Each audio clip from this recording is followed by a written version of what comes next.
All right.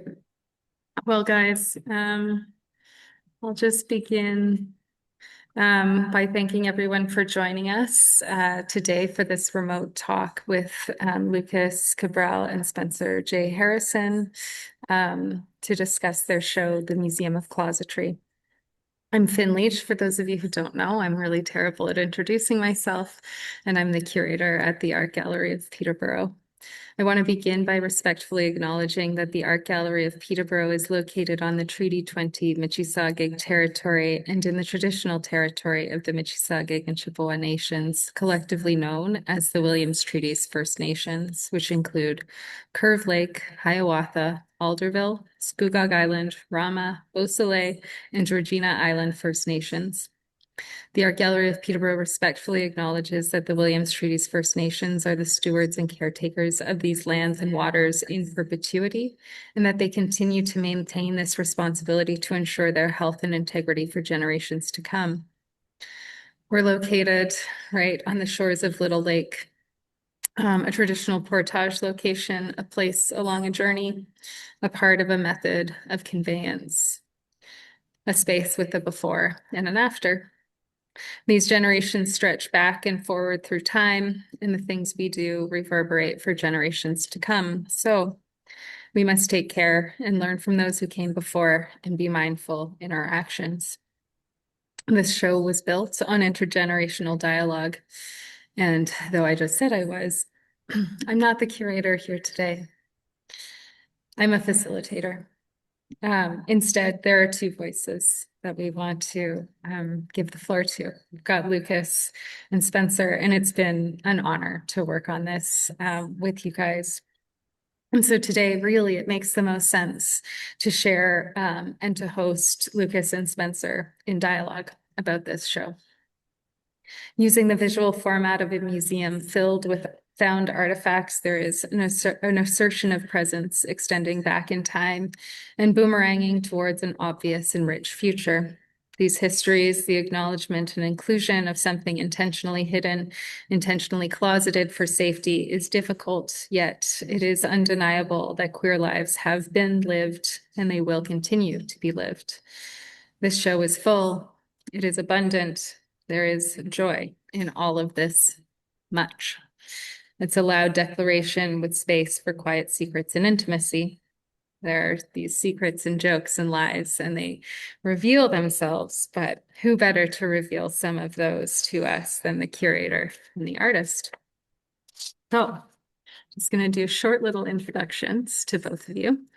Lucas is a curator and arts administrator with a background in communications and community engagement, and he has held positions at lots of important spaces like the Macintosh Gallery, the Robert McLaughlin Gallery, ArtSite Inc., and Artspace here in Peterborough, which is when I first met you. So it's so wonderful to continue to work together. Spencer is an activist, an artist, and educator. Spencer has been painting and creating installation-based art for over 40 years, and his work has been exhibited nationally and internationally. And from here, I'm going to let Lucas take the reins, and I'm going to be mostly quiet, though. For those in the audience, I am going to be watching the comments section and the questions, and I'll be facilitating those questions. Please feel free to send them in as we go, but we are going to hold them until the end, and I'll help Lucas and Spencer with those when it comes time. As I mentioned before, we are recording this, so we will post it on our YouTube channel as soon as we can. Thanks so much. Over to you guys. Thanks you for introductions and also I should say again part of this project. This project has been really meaningful to me, to Spencer, and hopefully will be and has been to a lot of people as they've been coming to see it. And the gallery's support of this from conception all the way to like cleaning plinths and putting plaques up on the wall is so greatly appreciated, and none of it would have been possible without the work of the team. Our pleasure. This project started a few years back now, 2021 or 2022, when Spencer and I met while both supporting the youth art mentorship program at the Art Gallery of Peterborough. I hadn't previously met Spencer before this, and even though we met for Zoom or through Zoom for the first time, which many of us were accustomed to at that point in the timeline, we instantly clicked. A couple of months later, I got to meet Spencer in person and got a sneak peek into his personal collection of images and objects. And I was granted access to a small box of images that represents a treasure trove of over 600 unique objects that were intimately important to him. I knew what he knew right off the top, which is that there was something really, really important and special here, that each object was unique in its own sense, but that there were endless possibilities to be explored by bringing them together. Um, it wasn't really like other projects that I've curated where you kind of have a sense of what the project is going to be at the beginning and then it shifts and develops and the title changes and things kind of move. We really kind of approached this through like a approach and had countless conversations and discussions about queer history, community, queer representation, language, liberation, coming out, being closeted, and our own personal experiences.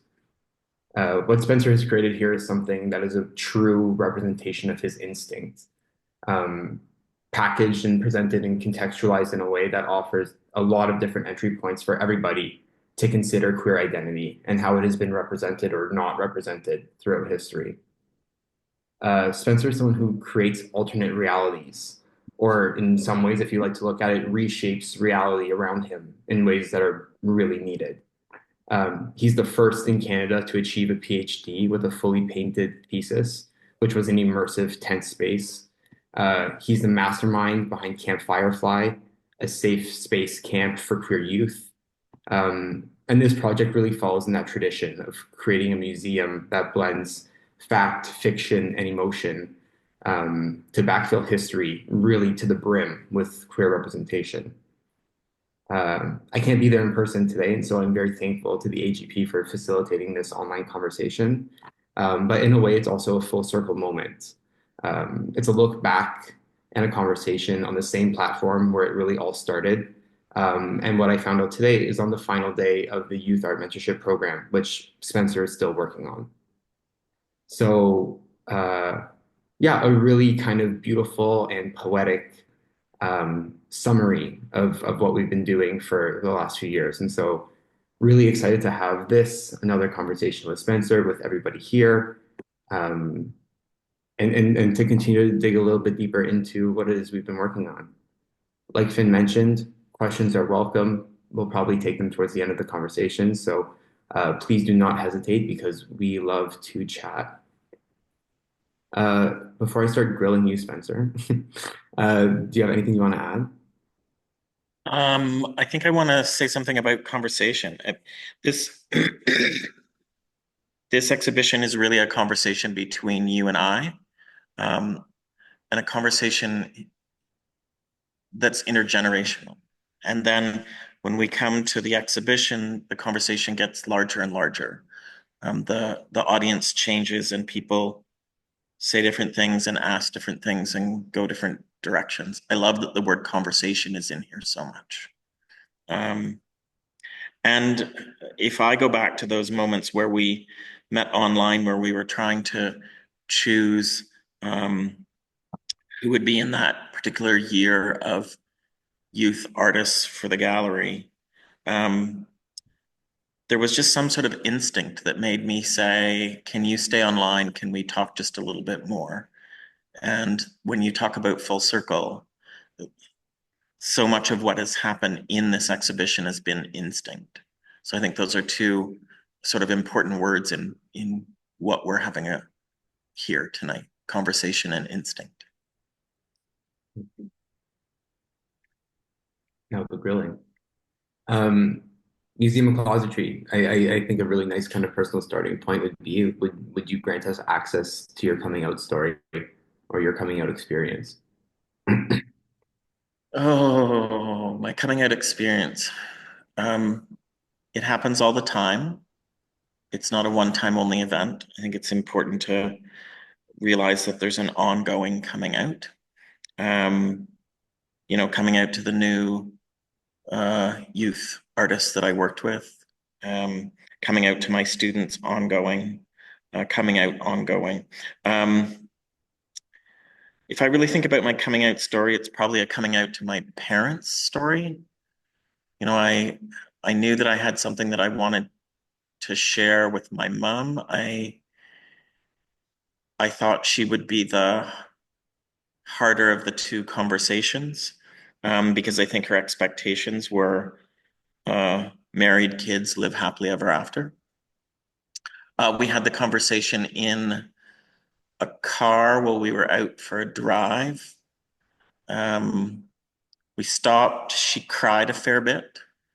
And I felt hugely disappointed because she was crying. But when I asked, she said, "No, it's not that. It's that I just think your life will be harder." And so there was this real conversation about what she imagined would now be harder. And she asked me, "Did Dad know?" And I said, "No, and please don't tell him. I'd like to have that conversation with him." And I went to sleep that night. I woke up the next morning.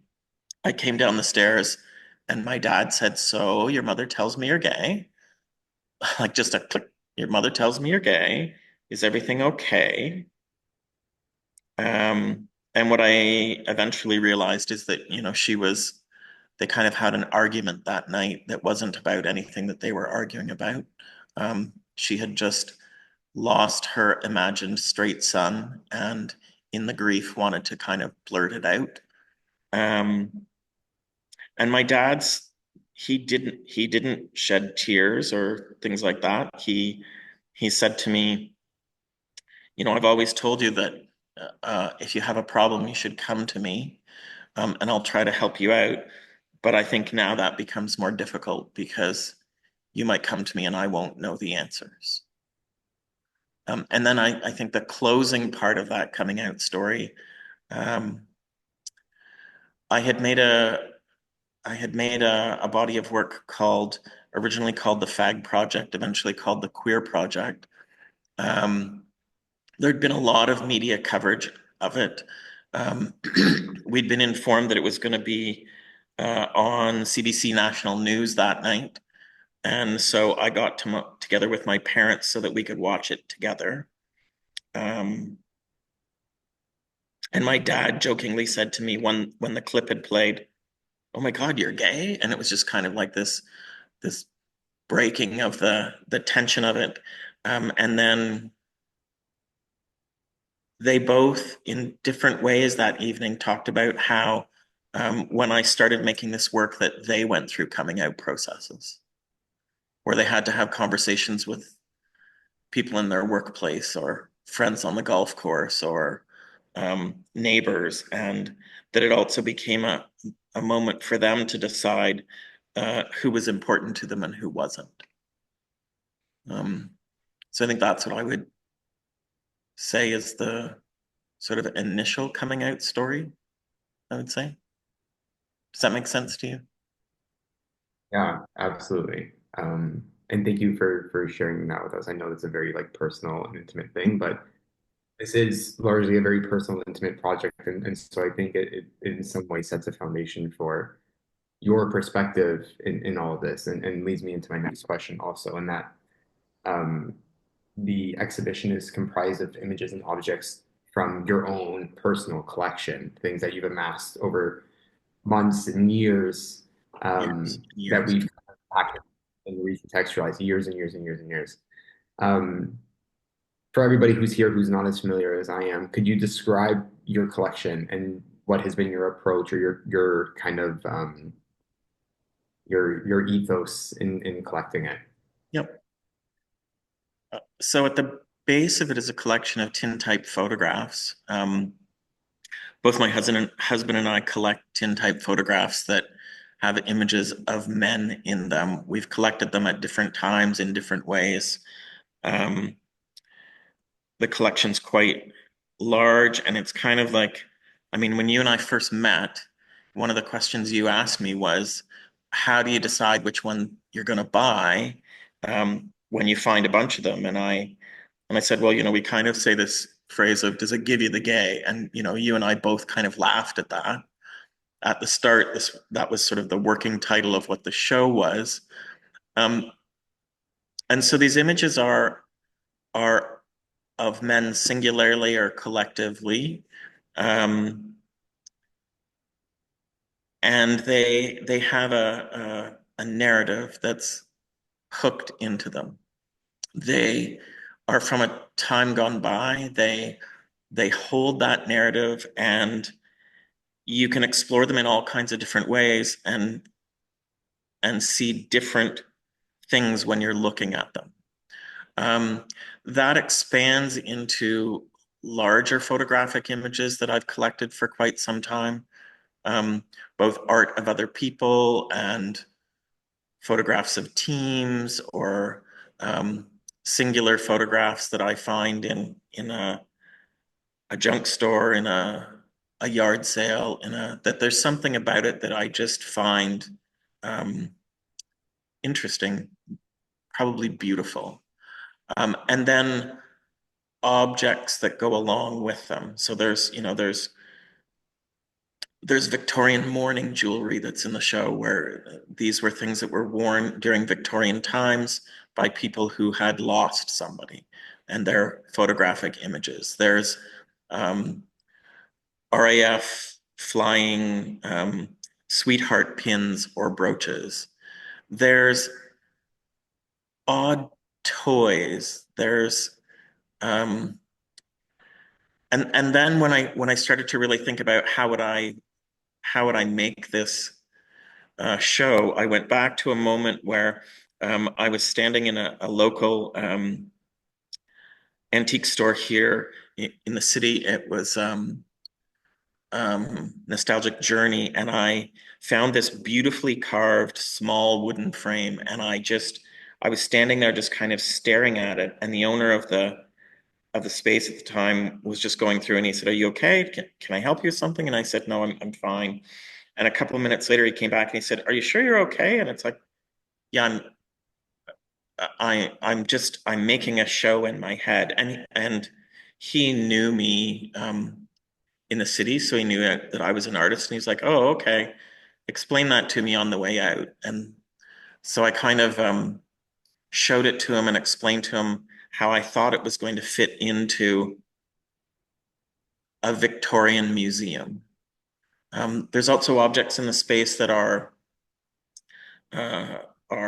Victorian shelving. There's objects in the space that are contemporary, that are brand new. The chalkboard brushes. Yeah, here's the Victorian shelving. Chalkboard brushes that I purchased, that became an instant piece. Like I knew what the piece was even before I purchased the chalkboard brushes. And then there's some objects that are just humorous. That's how I think I would describe what's here. Did that cover it? Did that tell you what you're looking for? Yeah. Yeah, absolutely. Actually leads me really beautifully into my next question as well. When we first started having conversations about what this would be or what it could be, and really from the starting point of this collection, um, you had some questions. Insecurities might be too strong of a word, but for where I'm at right now, I'll say that. Um, about what your role was as the artist in the act of collecting, and how does that make it art, or what is the artistic intervention into that? Is that something that at this point, with it all up on the walls, that you've made better sense of for yourself? I'm gonna say yes. I'm gonna say no. Um, I'm a painter. I have been painting for 40 years. Um, I know when I go into my studio and I put out the palette and pick up the brushes, I know kind of how to go about what I'm doing. And I know, people often say, how do you know that when it's finished? And it's like, it's very clear to me that I know when it's finished. And with this stuff, I've actually been doing this longer than I've been painting. I mean, I think we all collect things. I think we all collect images and ideas, and then it becomes richer. There's objects um, and you know, I know that I kept coming to you and saying, you know, is this art? And you would kind of really kindly sort of laugh at me, laugh with me. You multiple times you've said things like, "What would you say to your students if they asked you that?" It's like, oh, that's a good point. And it's really about that word that I started this with, you know, that conversation. You know, when the objects start to have conversations with each other, and that my role has been to bring them together so that they could have those conversations. That's when threads of what I'm trying to talk about become more evident.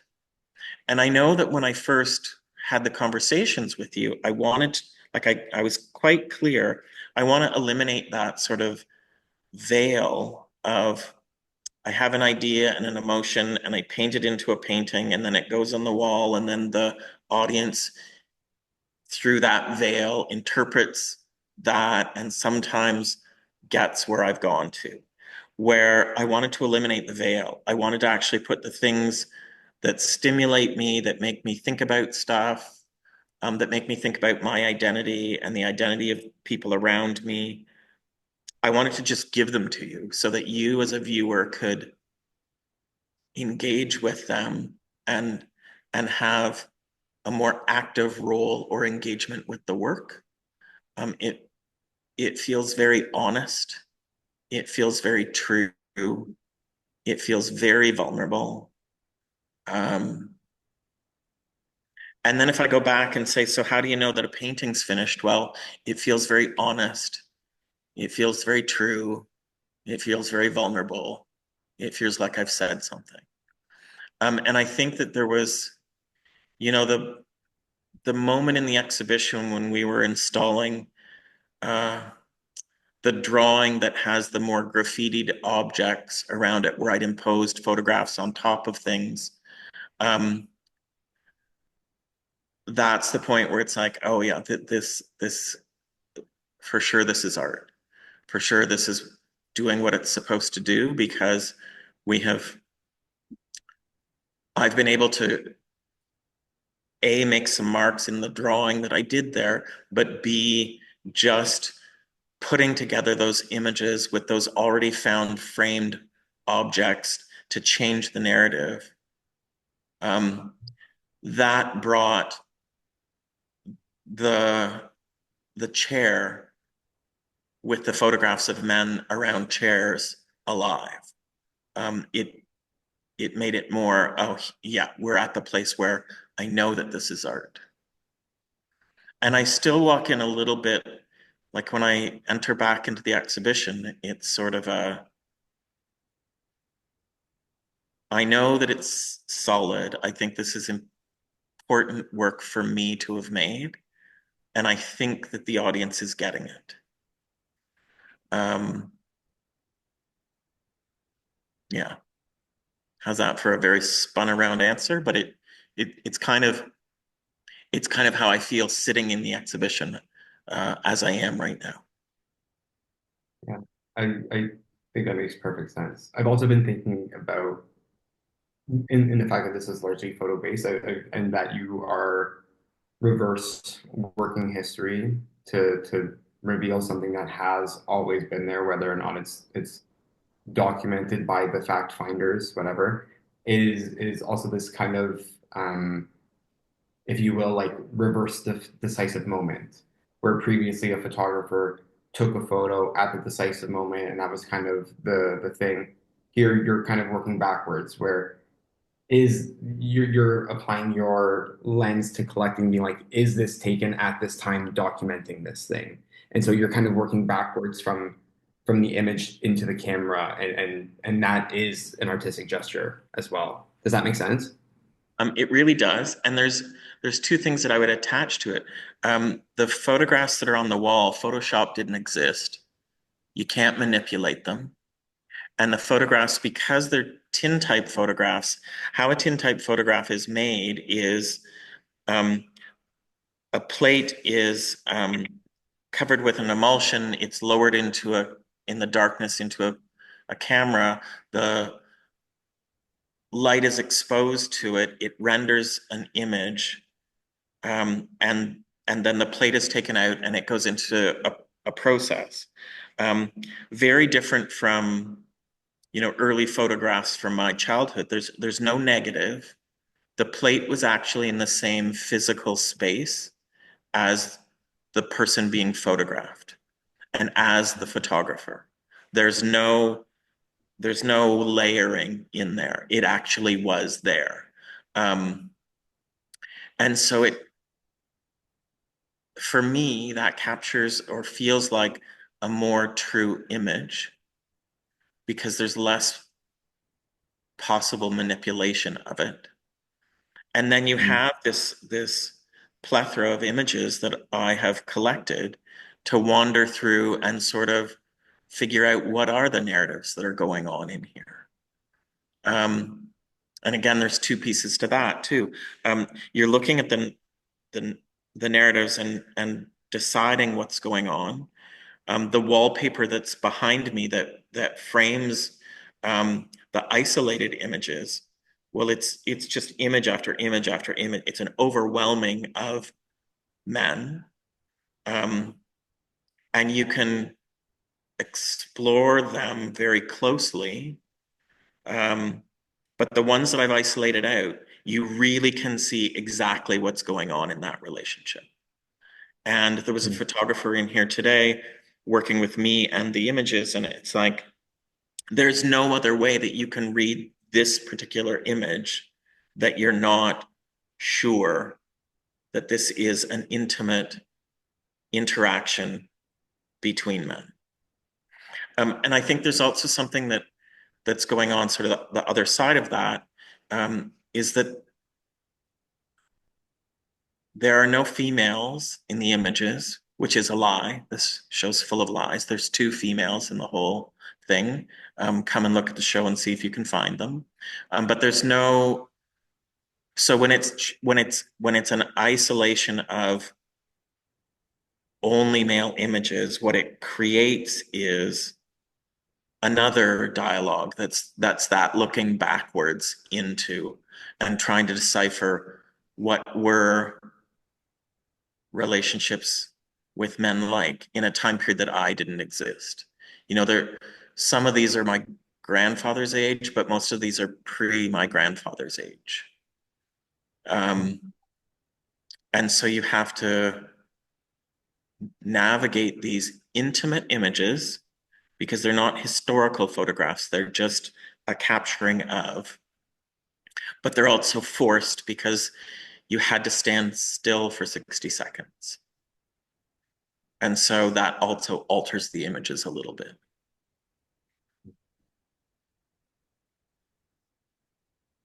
Yeah, that's really interesting to think about because I hadn't really my I come from a sculpture background, and so my brain thinks about objects, and I hadn't really thought about the fact that that's not just an image. It's also technically an object that was embedded with emotion through the moment of witnessing that experience, right? And then in that way it ties very similarly into like this here, the 4 pieces that represent um, capturing emotion within the context of your family. And I hadn't really considered that previously. Very interesting. Is Well, that a really feel it's fair for me to make at this point? um, I'm surprised we didn't already have this conversation. We have had so many conversations. If I wanted to not just set my family in the room, if I wanted to give you something that represented my family, I went to really vulnerable moments of my life of things that represent my family. My sister phoned me and said, we just started this conversation and she said, Mama's had a stroke and, you know, got in a car and rushed from Toronto back to Peterborough. And um, Mum got the medicine that brought her back out of the stroke. And she was told she was very lucky and that she was going to recover. And, we spent a day with her like that as she gained back her ability to speak and everything and got to the place where she could sort of be funny with us again, her full personality back. Um, and then it turned out that medication also had created a bleed in her brain. And so she then, we held her hand for 5 days. And I arrived home to Toronto with, having just lost one of my parents, and there was a parcel that had arrived. There was something that I'd ordered like the day or two before my sister made that first phone call. And, it's an unopened parcel that arrived for my mother. Um, and then I go forward by 5 years, and, I'd talked to my dad 3 times during the day, and I was coming home to take him to a medical appointment and arrived home and found him dead in his home. And did all the things, call 911, do everything you can to revive him, go through the process of the funeral, homecoming to pick up his body, and getting to my friend's house and, her like, what's with your pockets? And realizing that my pockets were stuffed full of tissues of tears that I had cried for my father. And, she knew my parents well. We had a gin and tonic and a conversation that went on for hours and hours. And um, more tissues. And when I woke in the morning, I had this plastic carry bag from a grocery store with um, full of tissues. Every tear I had cried for my father was in those tissues. And I just sort of thought, it feels really weird to just throw these out. And so I didn't. And then I got back to Toronto. I took them to my studio. I stuffed them into a mason jar, and I continually just, if I was telling you this story now and started to cry, I would put that tissue in that jar.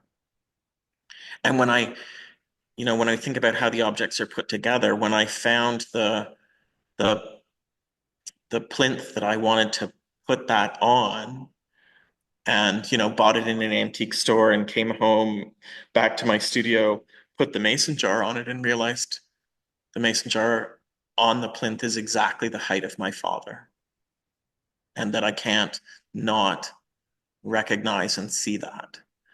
Um, and then there's a really weird shaped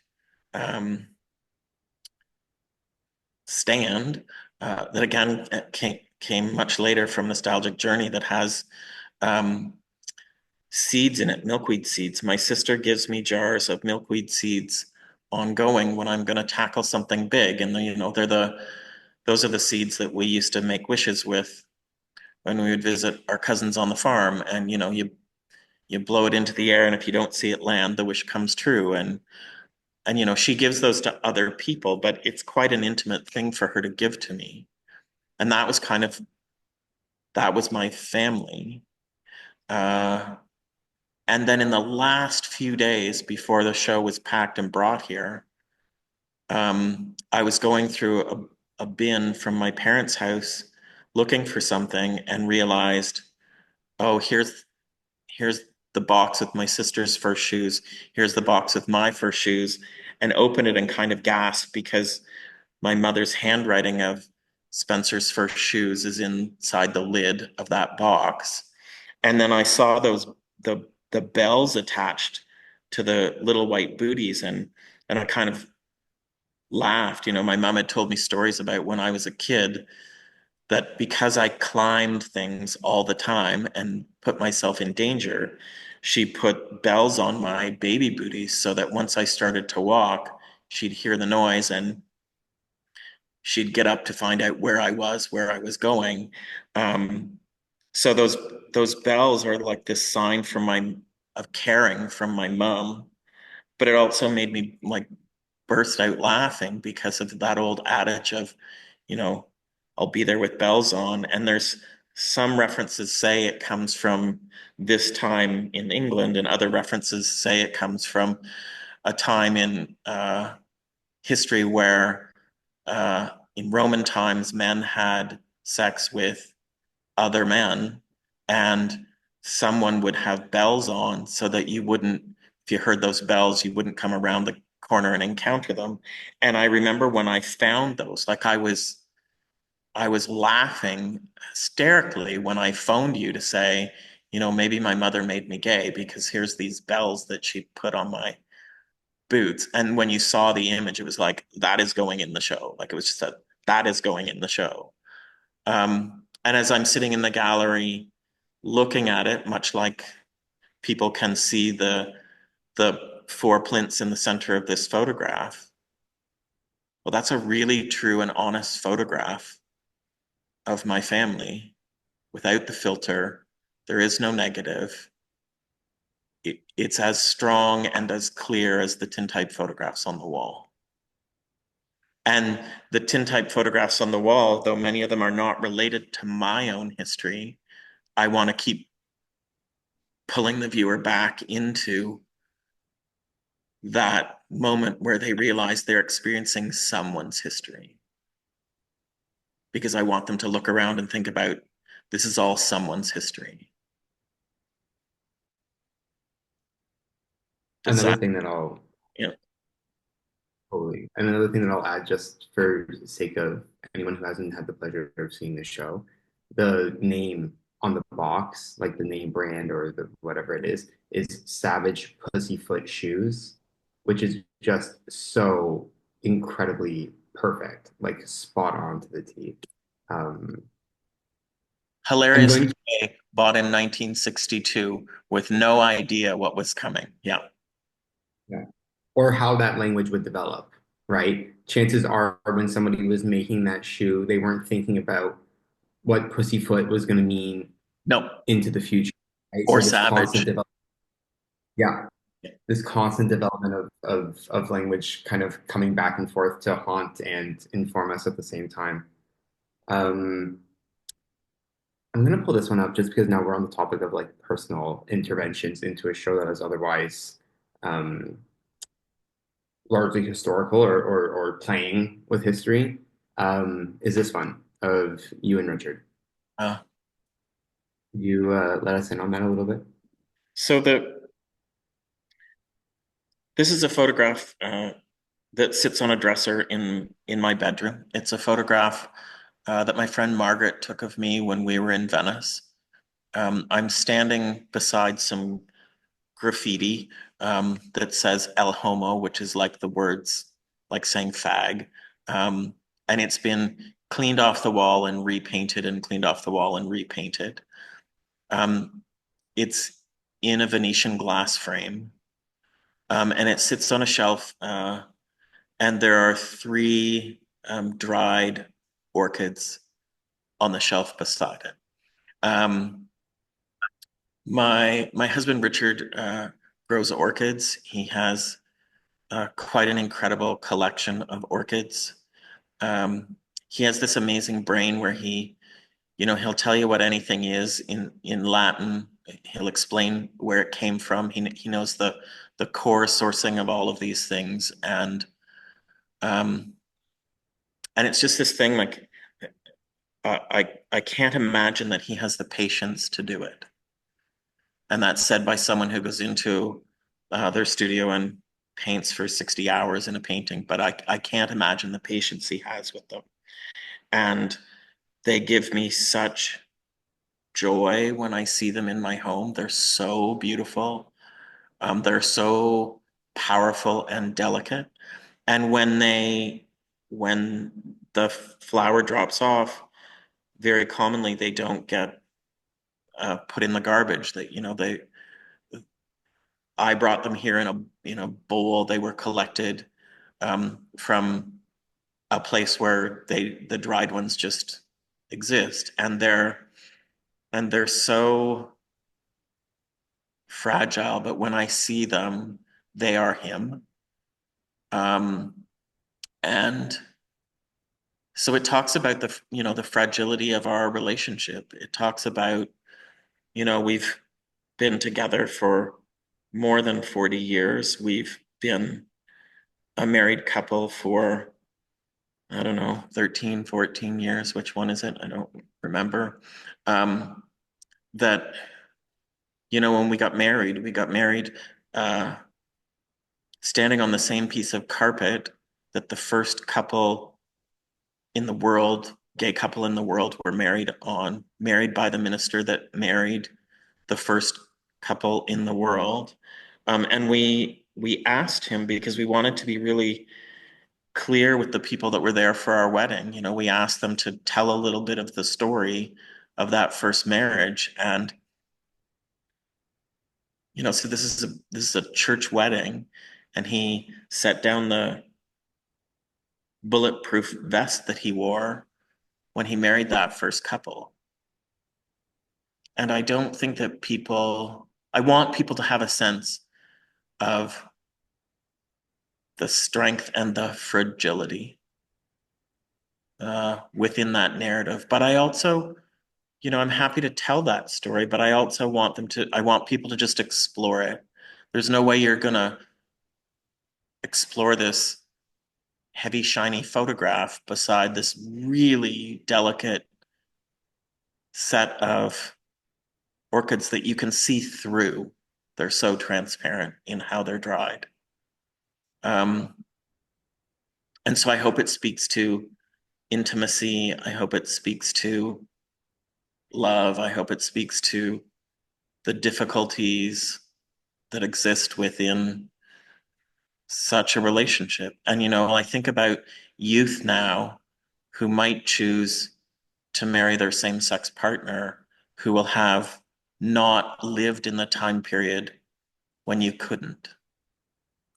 And so when I'm talking about the narratives that exist in a museum of closetry, I want to take you a little bit into that. And like I attach it to one other photograph or one other flower that's in the show. In the wedding domes that I made. In one of them are the boutonnieres that Richard and I wore to our wedding. And I had asked him, "Did you save your boutonniere?" And he said no, which meant that I knew that he didn't know that I had saved them both. And so they're kind of a bit of a love letter to him in the show. Like when he would round the corner and see them, that they would,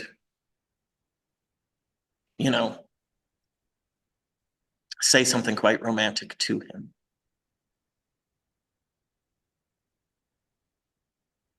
Thank you. I'm going to take a sharp right because Yep, the show sure. is not the show is highly, highly emotional, and I think through all the various entry points, not through your own personal narrative exclusively, but through people's consideration of past and representation, has a lot of there's opportunities for it to be very heavy, right? Being closeted and depression is not a light subject matter. However, the exhibition is also really packed with like humor, hyperbole, satire. And I'm wondering where this comes from for you and why that is such an important thing for you. I think mostly in terms of hyperbole, not to like lead you in any one direction, but of the over exaggerated like curtain. Um, well, I didn't know if you were going to the curtain or if you were going to the book, so maybe we'll talk about them both. Um, there's, I don't want people to come into the exhibition and just think this is dark and heavy, because it's not. If you know me, like, I think when my students first meet me in a classroom, they think, whoa, this guy is serious. He is deep. He wants us to do important, deep work that matters to me. And then they kind of evaluate a little bit more and think, that dog that's on his t-shirt, why does he have a dog as Mona Lisa on his t-shirt, and then they find out that it's my dog, and they start to realize, well, maybe this guy's just a nutbag, like he's hilarious. And if you know me, you know that there is a real seriousness um, to how I look at and tackle and think about all kinds of things. And you also know that more than the seriousness and maybe even a bit more than the romance, uh, like laughter's a huge part. The world is kind of amazing and kind of fun and kind of hilarious. And so I had I had this idea about, I got these two tintype photographs that are larger than most of the ones in the exhibition, like they're physically larger. And um, it's two tintype photographs of the same men. And one of them, the photograph is very, uh, it's just two men. And the next one, because of how the one man is sort of sitting down on the ground with his arm up in the lap of the other man, it's it's it's more intimate. But are they a couple? I don't know. I think they're just a couple of guys that had their photo taken. But I think about all the things that we're not, that we're not supposed to say and not supposed to do, and all these the rules that existed around me when I was growing up, um and when do we talk about gay in school and all these sorts of things, and I just wanted to make this piece that put the viewer in this absurd moment where, so these photographs, they're hidden behind this curtain, and you put on white gloves to clean white gloves to open it so that you can see them, and then you open it and you kind of think, well, like, what's the big deal here? What is the big deal? I think that's a really real question. What is the big deal? Um, and so I want to put you in that place where you feel a little bit silly, exploring this thing. And then there's this, this book, I often, when someone who's quite youthful comes out to me and I kind of have this conversation with them, then can you put the picture of the book? Can someone put the picture of the book up?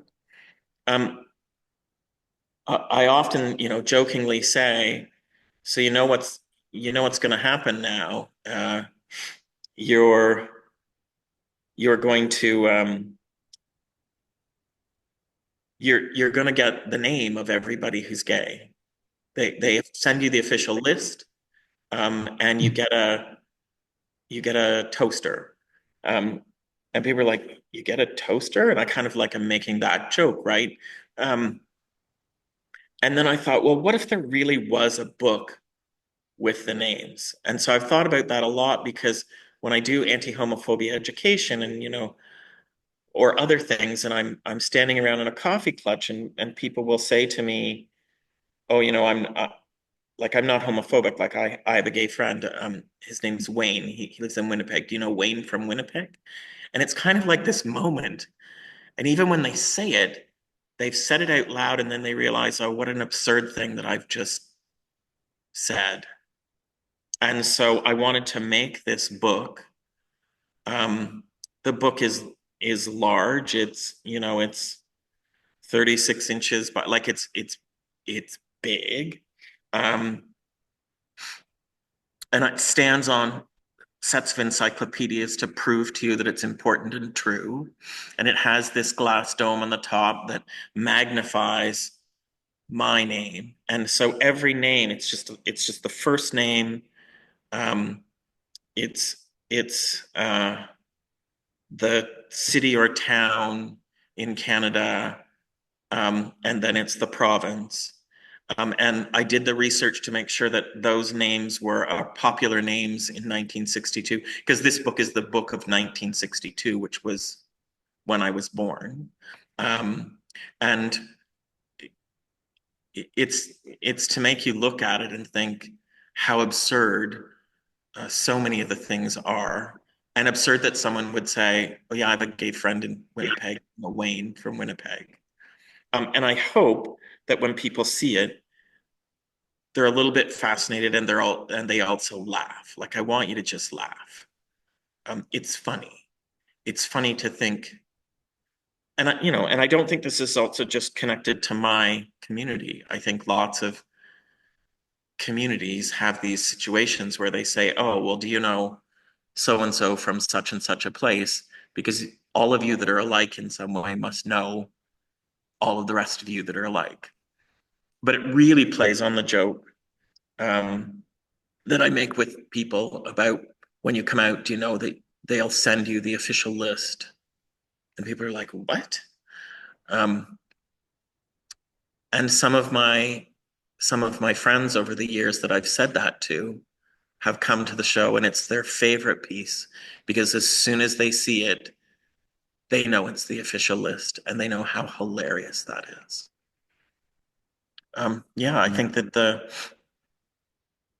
tender moments with my family are just as important as the hilarious moments. If we're thinking about a museum of closetry, humor, yeah. Yeah.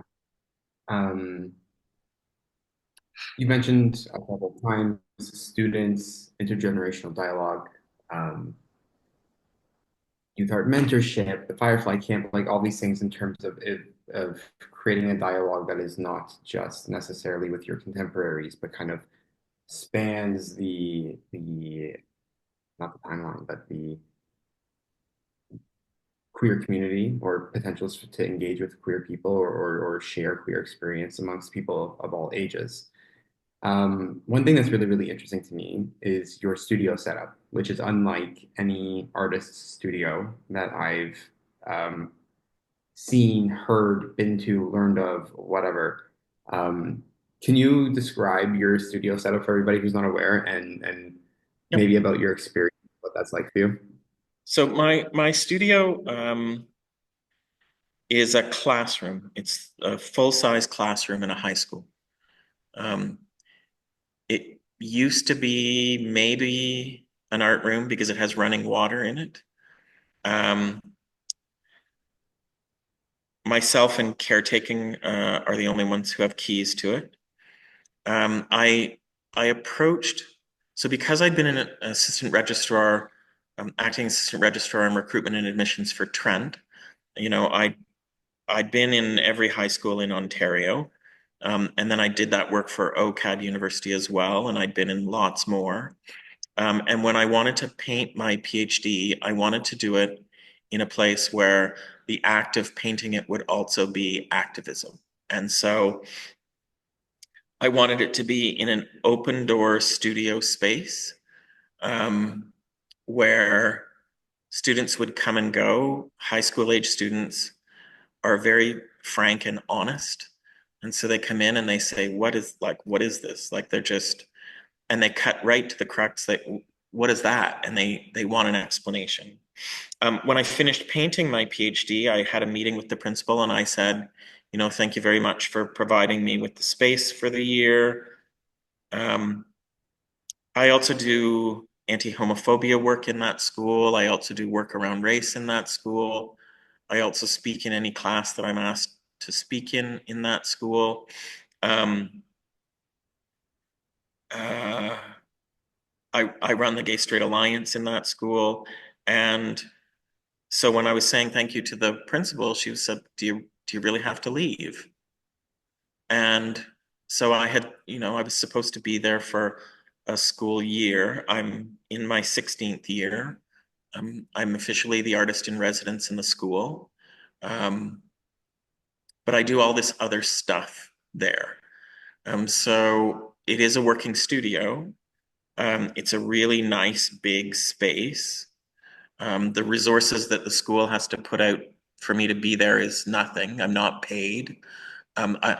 They feel like they're ripping me off. I feel like I'm ripping them off. It's just this great relationship, and students come and go.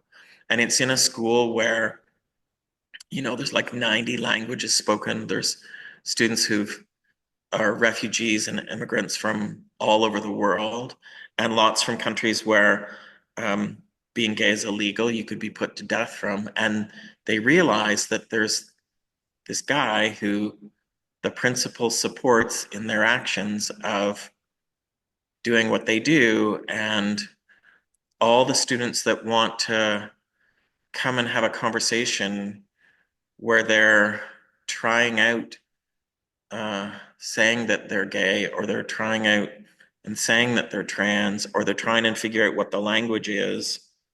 I'm kind of a safe space in the school. I'm kind of attached to the guidance department. I'm kind of attached to the social worker in the school. I'm kind of attached to the phys ed department because I speak in all the sex and sexuality classes. Um,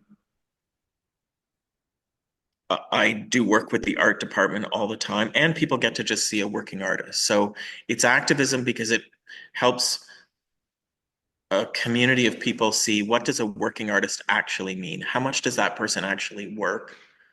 And then it's all the other layers of um, the human rights work that I do. Uh, and it's a great scenario for all involved, I think. Yeah. It sounds very symbiotic and also very rooted in your personal and artistic intentions.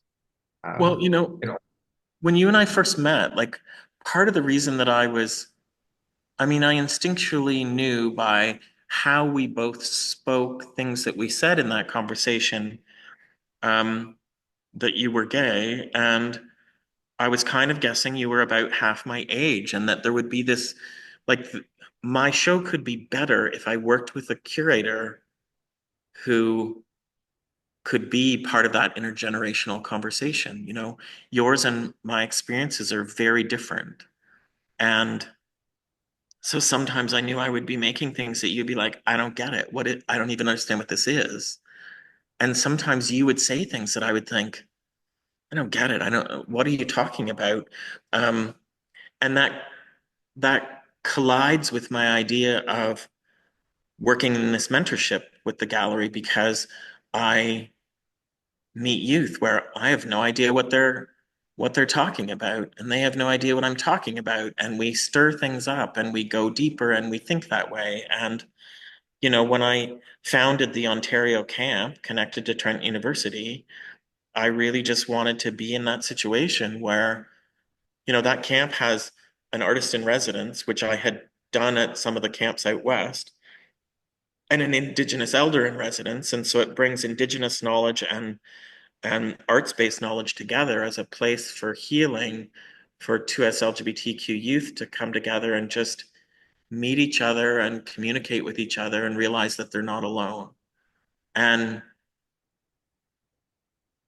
um, and there's always like we always have a grandparent for the camp, who's someone who's older than me. Soon I probably could be the grandparent there, but it's just like, what was it like when you were a kid? And that grandparent's 75 and talks about, as a gay kid, this is what it was like for me. And the level of knowledge building and confidence building and understanding, like this exhibition gives you, that we've always been here. We've just been here at different levels of visibility and invisibility. And so, it's, I could not have made the show as strong as I feel like it has become without you kind of scratching at my head in different ways and saying, what is this? What does that mean? Um, and I think that, like, I'm not trying to have conversations with just myself. I'm trying to have conversations with a much broader audience, both from the 2S LGBTQ community and outside the community, to kind of say, like, all that stuff that you're thinking about, that negative stuff that you're thinking about my community, you should just realize we've been here forever. And you can't say that we don't exist, because we do. And why are you Why are you protesting a drag queen reading books to kids? Like, what do you think that's going to change? Why don't you just come here and look around and see the hilarity and the seriousness and the humanness and put your effort into supporting youth be the incredible people that they are. And find those really senior queer people who really just need you to say, you know, I'm really glad you were here. You were so important. You know, I could say I'm a brilliant scholar and I've come up with all of this myself, but you know, like Indigenous learning, if we just even think about the fact that, you know, the land has taught us so much and elders have taught us so much, and youth and children teach us more.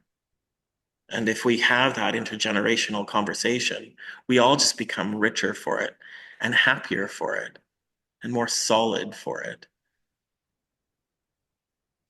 I'm never not an activist, but I also wanted to really let you in to the really sort of intimate way that I see the world and the way that I sometimes just laugh at the world. I mean, that's the robustness of this exhibition. That's where I get to come back and say, yeah, I think it's art.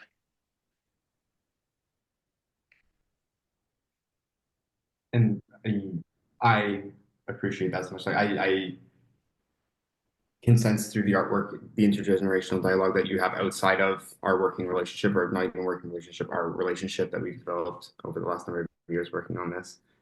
That it is mindful of youth. It is mindful of people who are older. It is mindful of people of all ages, and what might interest them, or what might call to their curiosities, or what might make them feel at home.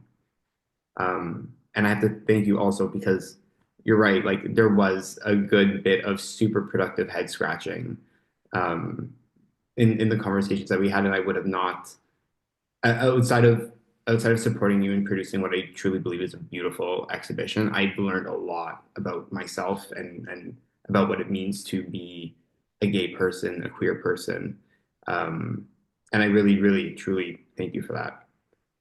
And I think it's actually probably a really nice and beautiful way to wrap this up. I'm uh, I'm opening the door to questions.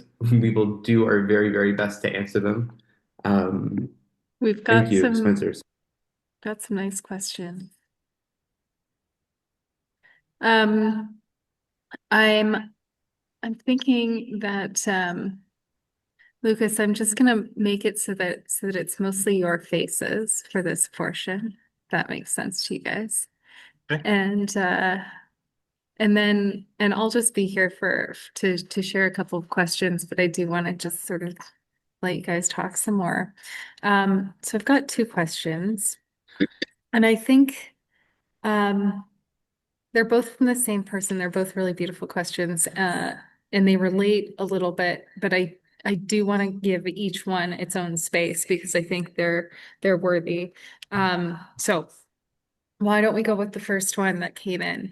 In confronting the gaps left by mainstream archives, how does this exhibition redefine what it means to preserve and honor queer lives and legacies?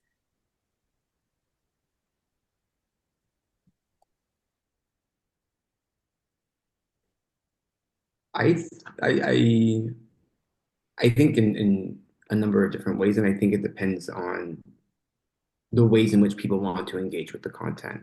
I think for me, number one is the big, massive hole that Spencer pokes in an archive's ability to actually document something, whether it's the truth and who controls the truth in the dominant narrative.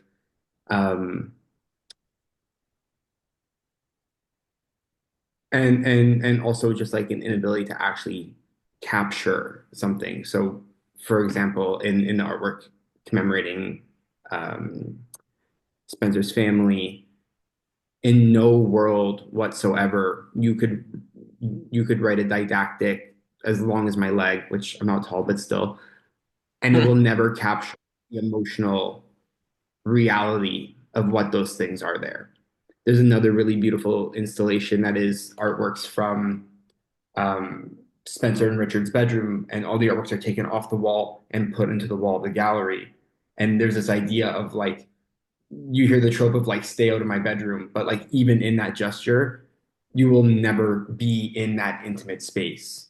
And so it really like pokes a really large hole into like, well, what are you documenting?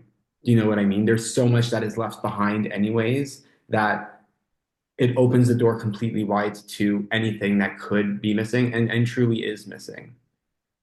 Um, I think that would be like my number one answer to that. And and I'd go two directions, you know. Um, the chalkboard brushes, they talk about an erased history. They talk about a history where people were not allowed to be visible as the people that they were. And so, you know, they kind of confront you right as you come in and sort of say, what has been erased? And if we accept that things have been erased, then how do we go to any archive and still find fragments of the history that we're looking for?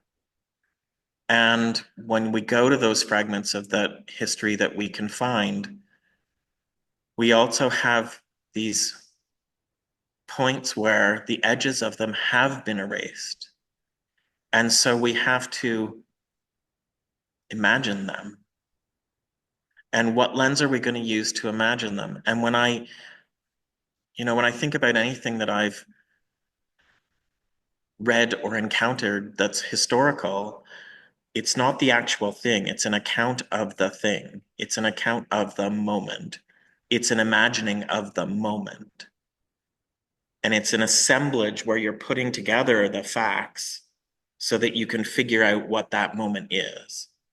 Well, if we're going to do that with something that all the edges have been erased, then we have to ask folks from the 2S LGBTQ community to fill that in, to imagine it.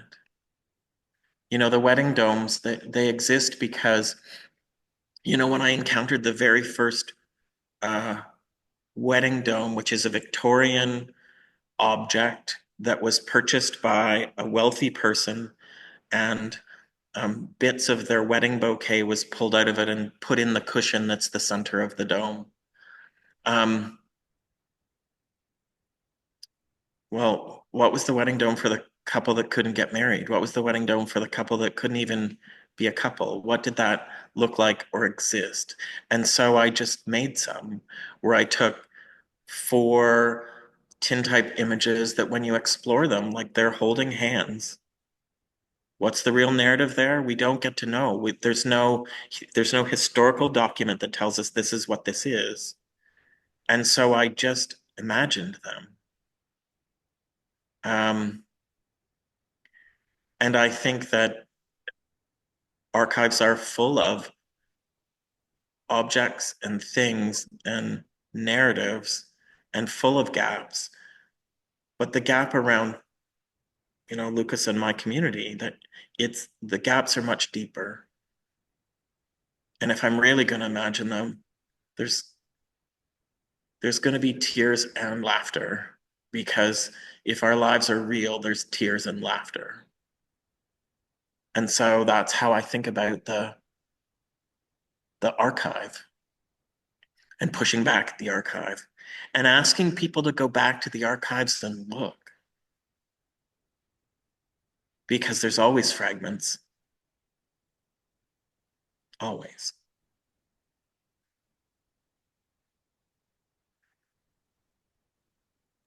That leads really well into the next question, which is, what role does playfulness serve in navigating and expressing queer histories that have been suppressed or erased? Oh, I'm going to go first on this one for sure.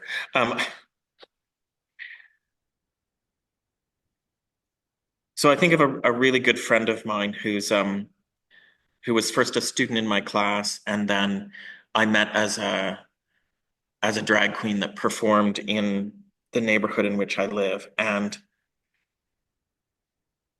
she just loves, like absolutely loves catching me off guard. She loves doing things that are like hilarious, just hilarious. Um, and when she performs, she loves doing things that are also hilarious.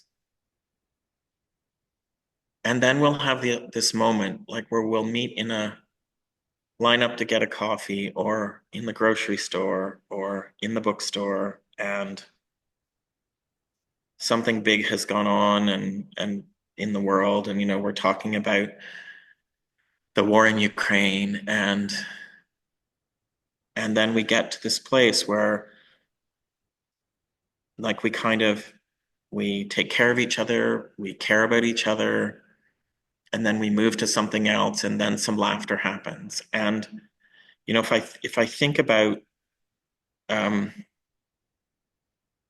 my engagement with it, like it's full of laughter. And then if I come home and think about, my bedroom wall, the images on my bedroom wall, and I think about um my husband. If you said why is he your husband? Well, he cares about the world as deeply as I do. He's pretty darn cute. And we laugh like he's hilarious. We're hilarious. We we are always doing things that are a bit funny. And so if you're really going to talk about an archive, if you're really going to talk about a museum, if I'm really going to talk about what I think we don't know about my community, I want to just remind people, like, we just try to enjoy our lives. And our lives, compared to the people who live next door to us, aren't really that interesting or different. I bet you they're laughing in those apartments as well. And then if I step one step further to this show, like the number of times that Lucas and I like were laughing hysterically about something that I was making or thinking or something he had said that I did, like there was, well, if I'm going to tell you the history of my community, the missing history, that's the part I want you to know. We've been told all these stories about the tragedies, but it's tragedies of people that are just living their lives that are actually full of love and caring and hilarity. That's where I'm going. I think for me, the other part of it as well is um, kind of like that movie TV trope, which like a lot of you've probably either heard somebody say or you said it yourself, like when things are tough and work is overwhelming and like your car breaks down and whatever, you have to laugh, otherwise you're gonna cry, right? And when you live your life in opposition to the dominant culture, when you have to think, like Spencer said near the beginning of this talk, that like coming out is not a one-time thing, it's a near constant consideration. Um, there's a lack of an ease of movement, of thought of self when you grow up policing actions in order to feel safe or whatever. You gotta laugh or you gotta cry. And laughing is the best, I shouldn't say the best decision because a good cathartic cry is also nice, but a choice in favor of joy is a great strategy as well. And to see that applied to this exhibition as part of the truth of lived experience, I think is like highly impactful, but also I don't know if heuristic is the right word, but it rings true to reality.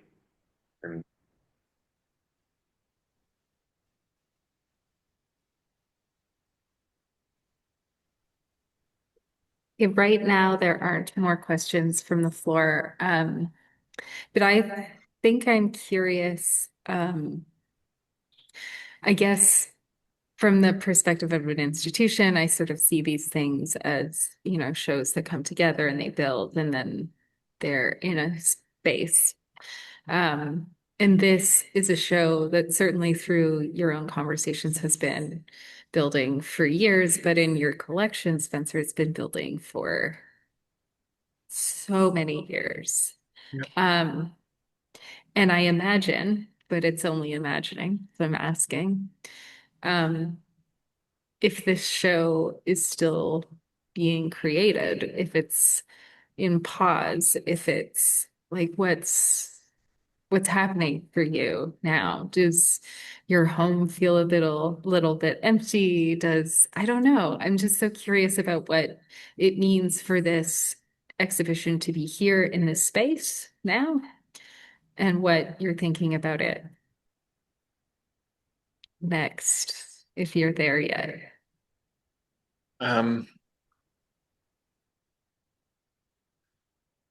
So I think most of, if not all of, the piece that's the bedroom wall is not going to go back to the bedroom wall. I think it's going to be moved and held on to go on to the next exhibition. And we have, my husband and I have some interesting pieces of art that we've not actually been able to spend a lot of time with, and so we will.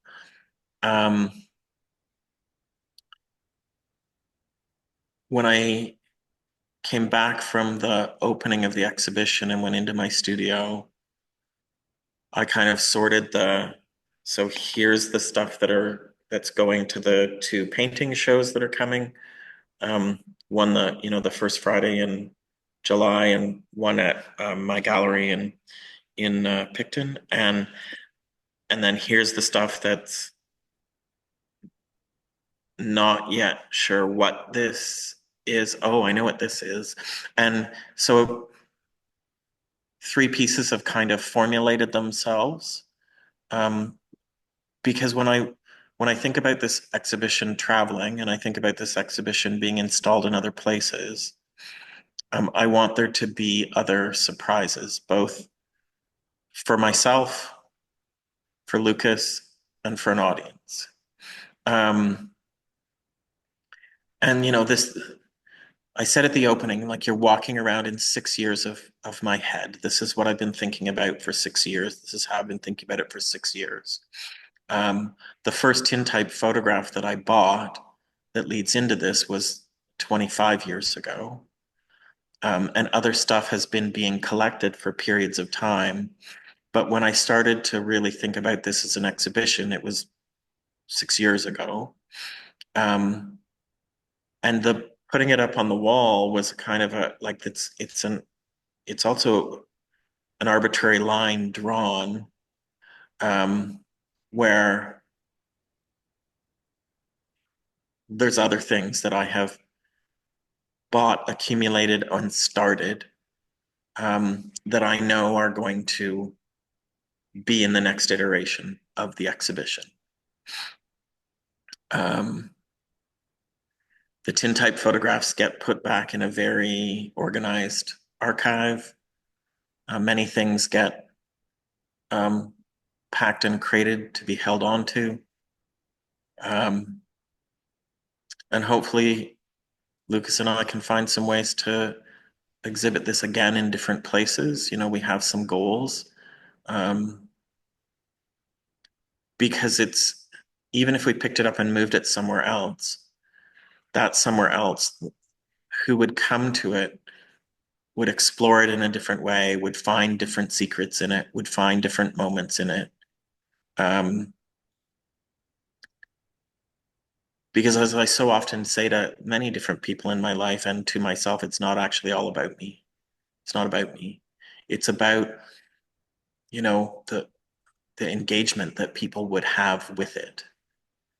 One of the things that Lucas said when we were, I don't know, a few months away from the exhibition, he said, so you painted this circus tent that people walk around and walk inside, and it's you've said that it's not about the tent, it's about the experience that happens. And this is just a different tent. It's a bigger tent. What? Like I hadn't even thought about it as, oh, right, because I'm doing my methodology is the same. I'm putting you inside of something where you're safe to explore and think about the things I'm trying to tell you, but also the things that you bring to it and what you might imagine in it. And so I still have more that I'm trying to make, but hopefully leading towards other exhibitions that are set up for people to come into and explore and figure out what they need to explore. Yeah. Thanks. Um, so I just want to thank you guys so much for sharing what you've shared tonight, for the work that you've done that exists in this space, and for the conversations that I'm sure are going to continue to happen. I also want to thank our funders. So we've got the Canada Council for the Arts, we've got the Ontario Arts Council, and of course, our biggest supporter, we've got the City of Peterborough. I also want to thank all of the staff at the Art Gallery of Peterborough and the board and the members and those folks that showed up today. We've also got more. This show continues until July 20th, so you can come back and you can visit it. 2025, July 20th, 2025, for those people viewing it in the future. For those people viewing it more contemporaneously to when we're filming this, please come to the gallery on June 26th when we're going to unveil the work from this year's Youth Art Mentorship Program.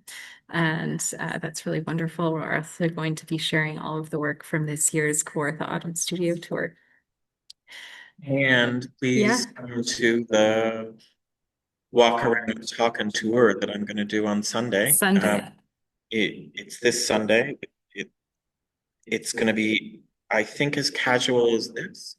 The plan is I want to show you sort of the first tintype that I purchased and talk a little bit about that and talk about a few of the objects. And then move around the space and look at the show with you, and be open for questions that you want to ask. And really, like my studio, demystify what's a working artist. I'm a guy who thinks about things deeply and hilariously, and I make things. And it would just give you a chance to kind of also be in a space where you can just look at some things and say, what is this? Why is this? Oh, I love this. What is this? And it for it to be this casual. It's not a lecture. It's really just a walk around and a look together.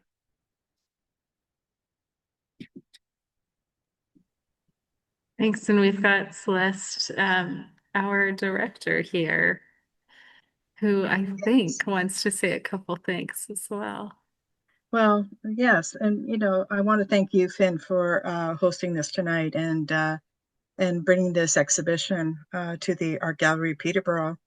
And I know it's been a journey for the staff as well as the artist, as well as our guest curator. And it's just such an honor. And I so admire the honesty, transparency, and just the intimacy that in so many cases can feel awkward, but people feel comfortable in the space you've created, Spencer, and it is such a beautiful thing. And as staff, we are lucky enough to be with that every day and see how people experience it. And I want to thank you for the experience that you're giving all of our guests. Thank you, both of you. Thank you, Lucas.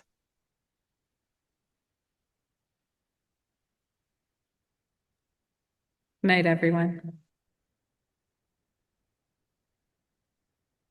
Stay well, Lucas.